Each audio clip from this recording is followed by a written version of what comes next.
시청자 여러분 안녕하십니까? 10월 5일 법률방송 로투데이 시작합니다. 말도 많고 탈도 많은 다스 실소유주 논란에 대한 법원의 첫 판단이 내려졌습니다. 횡령과 뇌물 등 혐의로 기소된 이명박 전 대통령에 대한 1심 선고 공판에서 법원이 다스는 MB 것이라며 다스 관련 횡령과 뇌물 혐의 등을 유죄로 판단해 징역 15년과 벌금 130억 원을 선고하고 82억 7천여만 원의 추징금을 함께 명령했습니다. 이 전 대통령 1심 선고 결과를 김태영 기자가 전해드립니다. 재판 생중계에 반발해 불출석 사유서를 내고 법정에 나오지 않아 오늘 이명박 전 대통령 선고 공판은 이 전 대통령 없는 궐석 재판으로 열렸습니다. 이 전 대통령은 다스 비자금 등 349억 원대 횡령과 다스 미국 소송비 삼성 대납 등 110억 원대 뇌물, 직권남용 등 모두 16개 혐의로 재판에 넘겨졌습니다. 핵심은 다스 실소유주, 이 전 대통령이 명백한 다스 실소유주라는 게 1심 재판부 판단입니다. 재판부는 공판 모두에 피고인을 다스의 실질적 대주주 및 경영자, 다스 실소유주라고 부르겠다며 각 공소사실에 대한 판단을 이어나갔습니다. 다스는 MB 것이라는 전제 위에 재판부는 먼저 이 전 대통령이 자금 특정이 어려운 금액을 제외한 다스 비자금 246억 원을 횡령했다고 판단했습니다. 이 전 대통령이 다스 비자금 조성 등을 지시했고 김재정 다스 대표이사는 재산관리인에 불과하다는 것이 재판부 판단입니다. 같은 취지에서 재판부는 삼성의 다스 미국 소송비 대납액 가운데 2008년 4월 이후 송금된 522만 달러, 60억 원가량을 뇌물수수 유죄로 봤습니다. 재판부는 그 밖에 이팔성 우리금융지주 회장으로부터 받은 16억 원과 1230만 원어치 양복, 원세훈 전 국정원장으로부터 받은 10만 달러 등도 모두 뇌물죄 유죄로 판단했습니다. 다만 국정원 특활비 4억 원은 뇌물이 아닌 국고손실죄만 유죄로 받고 외교부와 LA 총영사 등을 다스 재판에 관여하게 한 직권남용 혐의에 대해선 대통령 직무와 관련이 없다며 무죄를 선고했습니다. 혐의별 유무죄 판단을 마친 재판부는 준엄한 어조로 자리에 없는 이 전 대통령을 질타했습니다. 오랜 기간 다스를 실소유, 거액을 횡령하면서 국회의원과 서울시장 활동을 했다는 점에서 죄질이 좋지 않다, 아주 중한 범죄다. 피고인의 이익을 위해 일한 측근이 이 사건 범행을 주도한 것이고 자신은 개입하지 않았다고 책임을 미루고 있다는 것이 재판부의 이 전 대통령을 향한 질타입니다. 이에 따라 재판부는 이 전 대통령에 대해 징역 15년과 벌금 130억 원을 선고하고 추징금 82억 7천만 원을 명령했습니다. 2007년 한나라당 대선 후보 경선 이래 다스는 형님 거라며 10년 넘게 다스 실소유주 논란을 줄기차게 부인해온 이명박 전 대통령. 그 일관된 부인이 결국 부메랑이 되어 이 전 대통령에게 돌아왔습니다. 법률방송 김태환입니다. 이명박 전 대통령에 대한 1심 선고 공판이 열린 오늘 법원 주위는 지지자도 비판자도 없는 썰렁한 분위기였습니다. 뇌물 등 혐의 전직 대통령 선거 공판에 대한 철저한 무관심, 어떻게 봐야 할까요? 신세아 기자의 심층 리포트입니다. 수백억대 횡령과 뇌물 등 혐의로 재판에 넘겨진 이명박 전 대통령에 대한 선고 공판이 열린 오늘 오후 서울중앙지법 앞. 비가 흩뿌리는 찌푸린 하늘처럼 법원 앞은 썰렁합니다. 비를 피해 종종 걸음 제갈길을 가는 시민들이 간간히 눈에 띌 뿐 인기척이 없는 게 을씨년스럽기까지 합니다. 지난 4월 박근혜 전 대통령 1심 선고 공판 당일 수천 명의 지지자들이 운집해 태극기를 흔들며 우리 대통령을 내놓으라고 오열과 분노를 내보인 것과는 천양지차입니다. 지나가는 시민들도 이 전 대통령 선고가 나든 말든 별 관심 없다는 시큰둥한 반응입니다. 이미 나쁜 사람이라고 모든 사람들한테 인식이 돼 있잖아요. 그러니까 벌 받을 걸 받는다고 생각을 하니까 크게 관심을 안 갖는 것 같아요. 저부터도. 걔들 원래 하는 건 뻔하다 이런 식의 그런 생각인 것 같아요. 대부분 다 그래요. 심지어 권력자에 대한 부정부패 선고 재판이 열리면 약방의 감초처럼 빠지지 않고 나타나 엄벌을 촉구하는 시민단체 관계자들도 보이지 않습니다. 이런 무관심은 일단 전직 대통령들의 이딴 부패 혐의 재판에 시민들이 염증을 느낀 일종의 학습된 무관심이라는 분석입니다.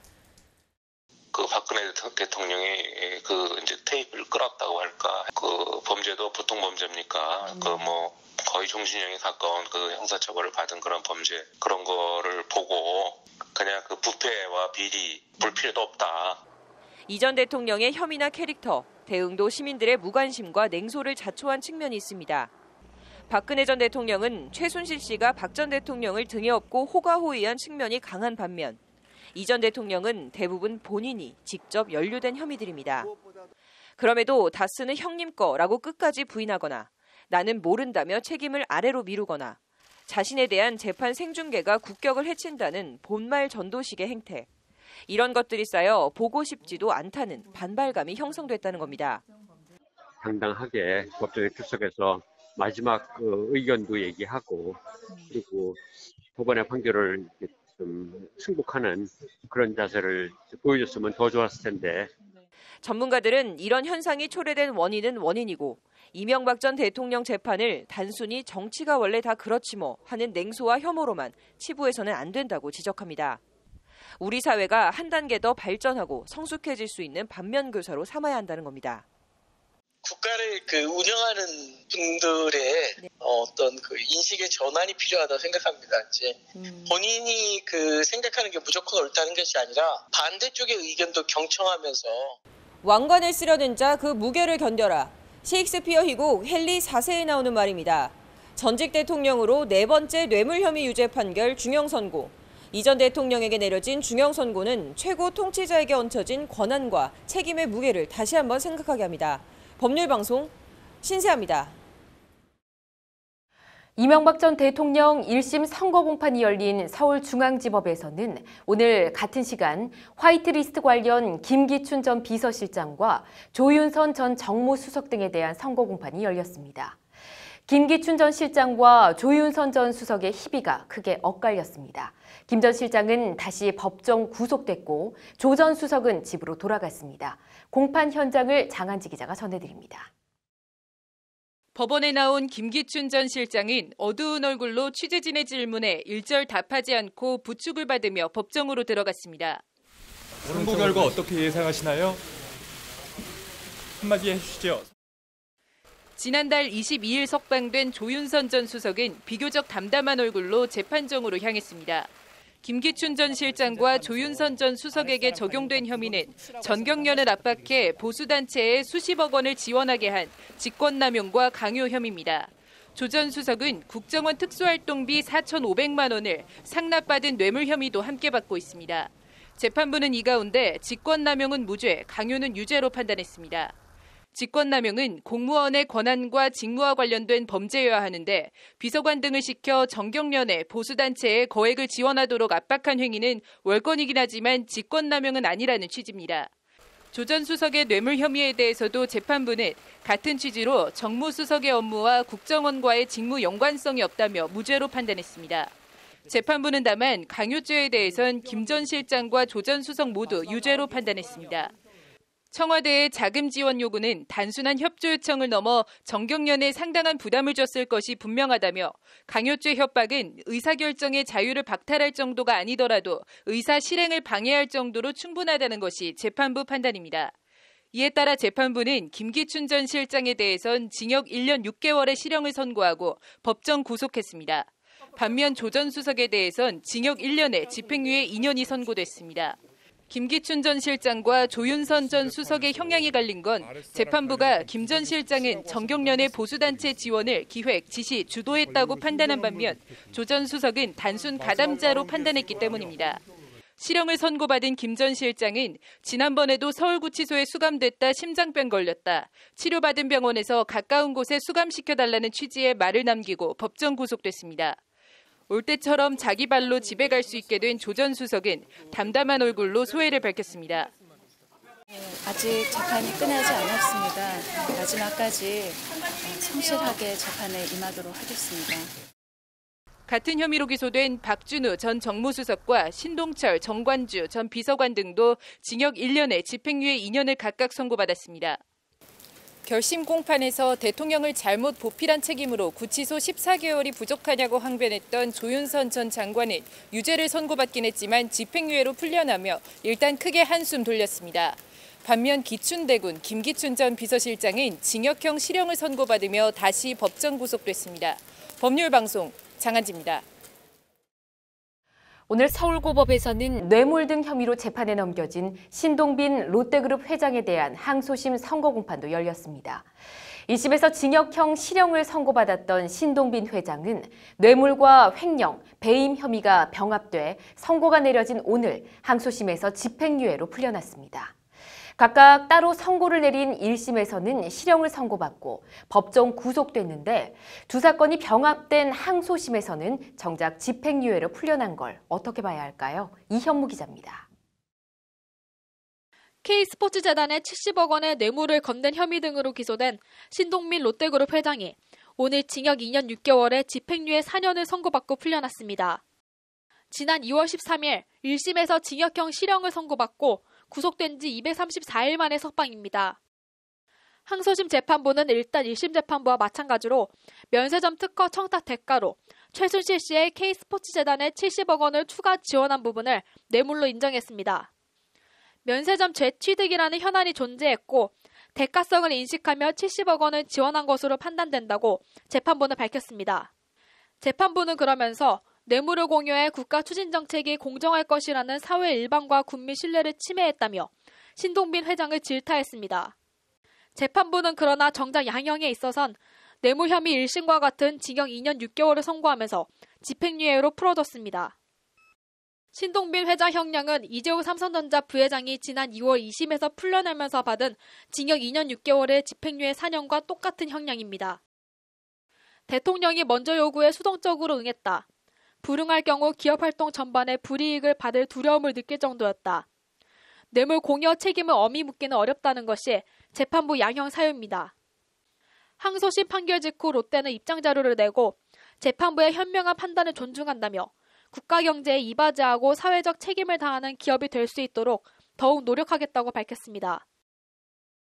롯데나 신동빈 회장 본인에게는 다행이겠지만 1심 실형, 항소심 집행유예 석방이라는 뇌물 등 혐의 재벌 총수 풀어주기 공식에 또 제한됐다는 비판은 피하기 힘들어 보입니다. 법률방송 이현무입니다. 연예인 구하라 씨와 전 남자친구와의 폭행 공방이 리벤지 포르노 협박 논란으로 번지고 있습니다. 유정훈 변호사의 뉴스와법, 오늘은 구하라 씨를 둘러싼 논란에 대해 이야기해 보겠습니다. 어서 오십시오. 안녕하세요. 네, 반갑습니다. 자, 폭행 협박 사건이 굉장히 복잡한 것 같습니다. 지금 상황은 어떻습니까? 예, 반전에 반전을 더하는 영화와 같은 상황입니다. 예. 처음에 남자친구가 구하라와 헤어지면서 폭행을 당했다고 신고를 했습니다. 대부분의 폭행 사건처럼 일방 폭행이냐 쌍방 폭행이냐라는 그런 논란은 있었습니다만 네. 데이트 폭력으로 일단락이 됐고요. 그런데 남자친구가 성관계 동영상을 빌미로 협박을 했다면서 구하라 씨가 돌연 고소를 하면서 사건은 새로운 국면으로 접어들고 있습니다. 그렇군요. 구하라 씨가 추가 고소한 내용은 어떤 혐의입니까? 네, 구하라 씨가 지난 9월 27일 돌연 남자친구를 성폭력 범죄의 처벌 등에 관한 특례법 위반, 그리고 협박죄, 강요죄 등으로 고소를 했습니다. 네. 혐의의 요지는 어떤 성관계 동영상을 가지고 협박을 하거나 강요를 했다라는 것으로 보이고요. 예. 어느 정도 동의를 얻었는지는 모르겠습니다만은 동의 없이 촬영했다는 것으로 좀 보입니다. 특히 구하라가 폭행 사건에 있어서 직후에 이제 엘리베이터 앞에서 무릎을 꿇고 애월하는 동영상이 좀 보이거든요. 예. 이런 CCTV 영상이 공개되면서 구하라의 주장이 좀 설득력이 얻고 있는 상황입니다. 그렇군요. 구하라 씨가 고소하게 된 배경은 어떻게 보시나요? 결론이 어쨌든 간에 구하라가 최대 피해를 보고 있는 상황이거든요. 예. 이미 이렇게 된 것 진실이라도 좀 밝혀보자라는 자포자기 심정도 있었을 것 같고요. 무엇보다도 동영상이 유출되는 것을 막아야 되기 때문에 네. 스스로 이게 리벤지 포르노라는 그런 존재를 밝히면서 이런 고소를 하게 된 것으로 보입니다. 네, 그렇군요. 실제로 이 성관계 동영상을 가지고 협박을 했다면 이거는 법적으로 어떻게 처벌을 받을까요? 형법이나 특별법에 따라서 협박죄, 강요죄, 카메라 이용 촬영죄 등으로 처벌을 하고 있습니다. 사회적 타살이라고 할 정도로 개인에게 큰 피해를 주고 있고 예. 사회적으로도 지속적으로 문제가 되기 때문에 검사의 구형이나 또 법원의 형량이 무거워지고 있는 추세입니다. 그렇군요. 만약에 이런 일을 당했을 때는 대처를 어떻게 하는 게 가장 현명할까요? 피해자들 상당수 한 60% 정도가 이런 동영상이 있었던 것조차도 몰랐습니다. 그렇기 때문에 아무래도 무엇보다도 동영상을 유출하는 것을 방지하는 것이 제일 중요할 것입니다. 그래서 최대한 빨리 고소를 진행해서 경찰력의 도움을 받는 것이 매우 중요합니다. 예. 구하라 씨의 경우에도 고소를 하자마자 압수수색이 이루어지면서 그런 동영상의 유출을 차단했기 때문입니다. 그렇군요. 알겠습니다. 사회적 살인이라는 이 리벤지 포르노가 근절될 수 있도록 관계기관의 조속한 대책을 기대해 보도록 하겠습니다. 오늘 잘 들었습니다. 이어서 법조계 소식 전해드립니다. 대법원 법원전시관이 오늘 서울 서초 법원전시관에서 올해로 전국 시행 100주년을 맞은 부동산 등기 제도의 과거와 현재, 미래를 조명하는 또 다른 법원 이야기 부동산 등기 기획 전시 개막식을 열었다고 밝혔습니다. 인권위는 오늘 인권위 인권교육센터 별관에서 이주 노동자의 최저임금과 인간다운 삶터를 지키기 위한 모니터링 결과 보고회를 개최했다고 밝혔습니다. 전국 이주 노동자 1,400여 명의 실태 조사를 바탕으로 이주 노동자 근무 환경 개선 방향 등이 논의됐습니다. 현직 부장검사가 암벽 등반 중 추락해 숨진 사건을 수사하는 경찰이 산악 전문가들의 자문을 얻어 나무에 묶여있던 로프가 풀리는 과정에서 일행의 과실은 없었는지 집중 조사하고 있다고 밝혔습니다. 경찰청이 오늘 본청 1층 문화마당에서 제3회 피해자 보호, 지원, 감동 스토리 발표회를 개최했다고 밝혔습니다. 노은성 경위 사례를 포함해 피해자 보호, 지원과 관련된 전국 우수 사례 6건이 발표됐습니다.